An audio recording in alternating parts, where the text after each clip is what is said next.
చిన్ని చినుకులు తడిపెను మనసే.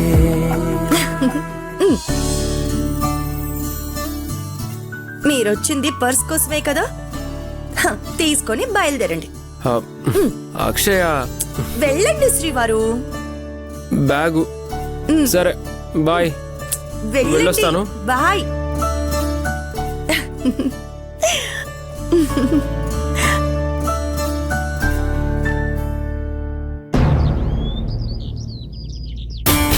నువ్వు బయటికి రావడం నాకు చాలా సంతోషంగా ఉంది. సంతోషం అని అంత సింపుల్ గా చెప్తావేంటి మమ్మీ? కార్తీక్ అన్నయ్యని బయటికి తీసుకురావడానికి డాడీ ఎంత కష్టపడ్డారో తెలుసా? మీ డాడీనా? మీ డాడీ ఆయన జీవితంలో చేసిన మంచి పని ఏదైనా ఉంది అంటే అది ఇదే.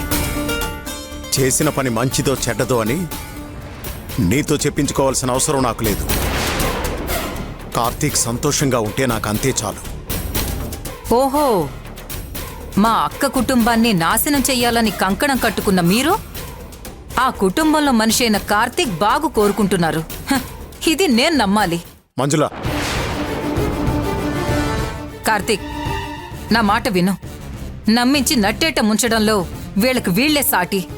నిన్ను విడిపించి తీసుకురావడం, నిన్ను ఈ ఇంట్లోనే ఉండమని చెప్పడం, ఇదంతా నీ మీద ప్రేమతోనో బాధ్యతతోనో చెప్తున్నారని అనుకోకు. నిన్ను పావుగా వాడుకుని నీకు మీ అన్నయ్యకి మధ్య పూడ్చలేని అగాధాన్ని సృష్టించాలనుకుంటున్నారు. అమ్మా, ఏం మాట్లాడుతున్నావు అమ్మా నువ్వు? ఏయ్, నటించింది చాలు, ఇంకా ఆపవే. ఎవరే నటించేది? మా అన్నయ్య అన్నా, మా అన్నయ్య కుటుంబం అన్నా నాకెంత అభిమానమో నీకు తెలీదా? మా అన్నయ్య మీద నేను గొడవ పడ్డం నువ్వెప్పుడైనా చూసావా?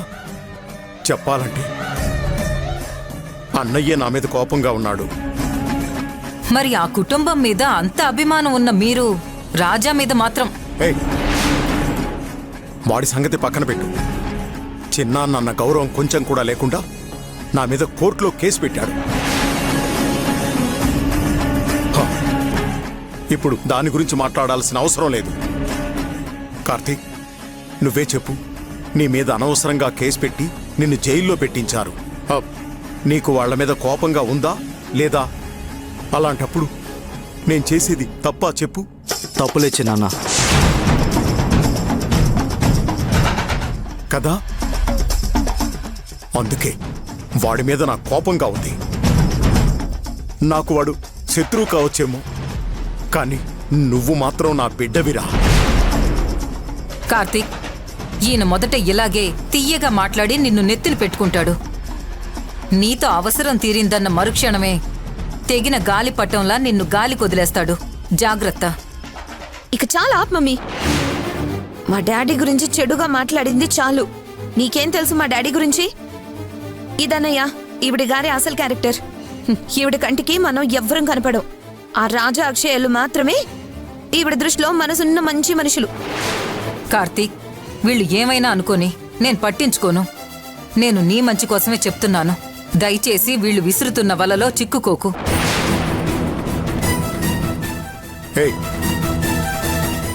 నా బిడ్డ మీద వల విసిరాల్సిన అవసరం నాకేంటి? నేనేం చేసినా కార్తీక్ భవిష్యత్తు బాగుండాలని చేస్తాను. చిన్నాన్న, నా కారణంగా మీ ఇద్దరి మధ్య గొడవలు రావడం నాకిష్టం లేదు. ఇందులో గొడవలు పడ్డానికి ఏముంది కార్తీక్? నువ్వలా... ప్లీజ్ చిన్నాన్న, నా మాట వినండి. బెయిల్ ఇచ్చి నన్ను బయటికి తీసుకొచ్చినందుకు మీకు రుణపడి ఉంటాను.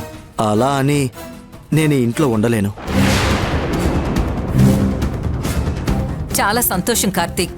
జరిగిందంతా మర్చిపోయి వెళ్ళి మీ అన్న ఉదిన్లని కలువు. లేదు పిన్ని, జరిగింది ఏదీ నేను మర్చిపోను. మా అన్నయ్య నాకు డబ్బు ఇవ్వకుండా చేసి నేను చెయ్యని తప్పుకి నా మీద కేసు పెట్టి నన్ను జైల్లో పెట్టించిన మా వదినే ఇకపై నా మొదటి శత్రువు.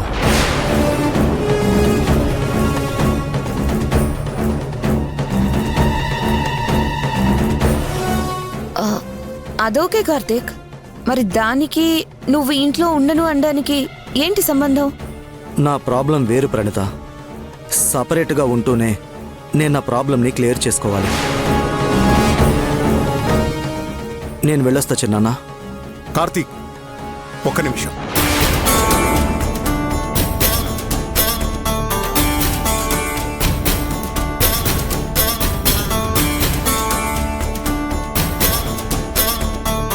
నువ్వు ఈ ఇంట్లో ఉండాలా వద్దా అనేది నీ ఇష్టం. నేను నిన్ను బలవంతం చేయను. కానీ నువ్వు మెకానిక్ షాప్ పెట్టుకోవడానికి డబ్బు కావాలి కదా, ఇందా తీసుకో.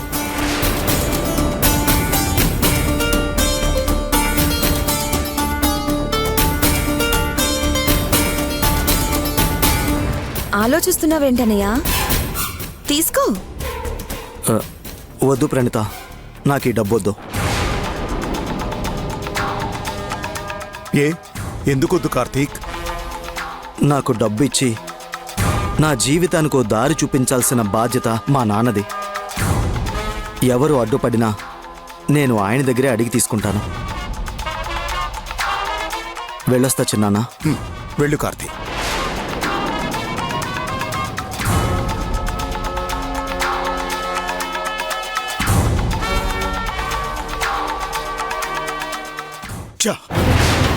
ఈ కార్తీక్ గాడిని అడ్డం పెట్టుకుని ఆ రాజాగాడికి నిద్ర పట్టకుండా చేద్దామనుకుంటే ఈ మంజులో నా ప్లాన్ అంతా పాడు చేసింది. డాడీ, కార్తిక్ మన మాట వినకపోయినా ఆ అక్షయ మీద చాలా కోపంగా ఉన్నాడు. మనం కీ ఇవ్వకుండానే అక్షయ విషయంలో వీడు కీ రోల్ ప్లే చేస్తాడు. చూస్తూ ఉండండి.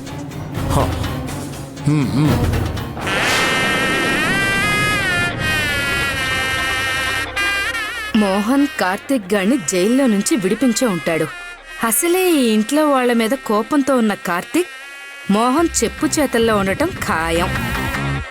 వాళ్లు విసిరే నోట్ల కట్లకి వీడు బానిసలా వాడి దగ్గరే పడుంటాడు. ఈ ఒక్క సంఘటన చాలు ఈ ఇంట్లో వాళ్ళకి నిద్ర పట్టకుండా చేయడానికి.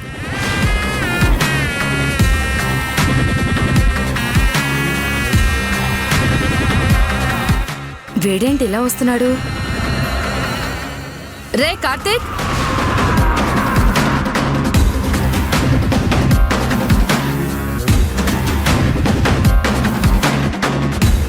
కార్తీక్, చెయ్యని తప్పుకి నిన్ను జైల్లో పెట్టించారని తెలిసి నేను ఎంతలా కుమిలిపోయానో తెలుసా? ఏం జరిగినా మన మంచికే అన్నట్టు ఇకపై నీకు ఎలాంటి లోటు రాదు కార్తీక్. మీ చిన్నాన్న నీకోసం ఏమైనా చేస్తాడు. నువ్వు అనుకున్న పని ఖచ్చితంగా నెరవేరుతుంది. నెరవేరుతుంది అత్తయ్య, కానీ చిన్నాన్న సహాయం వల్ల కాదు. అంటే ఏంటి నువ్వనేది? మోహన్ నీకు సహాయం చేయను అన్నాడా? సహాయం చేయడమే కాదు అత్తయ్య, నన్ను ఆ ఇంట్లోనే ఉండమని చెప్పాడు. మరింకా దేని గురించి ఆలోచిస్తున్నావు కార్తీక్? నా జీవితానికి దారి చూపించి నా లైఫ్ సెటిల్ అయ్యేలా చేయాల్సింది మా నాన్న. అందుకే వీళ్లతో మాట్లాడి అటో ఇటో తేల్చుకుందామనే వచ్చాను. వీడు మోహన్ చేతిలో కీలు బొమ్మలా పడుంటాడనుకుంటే బయటికొచ్చి ఇలా మాట్లాడుతున్నాడేంటి? ఆహా, అది కాదు కార్తీక్, వీళ్ళు నీకు ఎప్పటికీ సహాయం చేయరు కాబట్టి. ఎందుకు చేయరో ఇప్పుడే తెలుసుకుంటాను. కార్తీక్ ఆగు. ఇప్పుడు నువ్వు వీళ్లతో మాట్లాడటం వల్ల ఎలాంటి ఉపయోగం లేదు. పైగా నిన్ను మోహన్ విడిపించాడని తెలిసి నువ్వు ఇంట్లోకి రావడానికి వీల్లేదని మీ వదిన రాజా మాట్లాడుకోవడం నేను విన్నాను.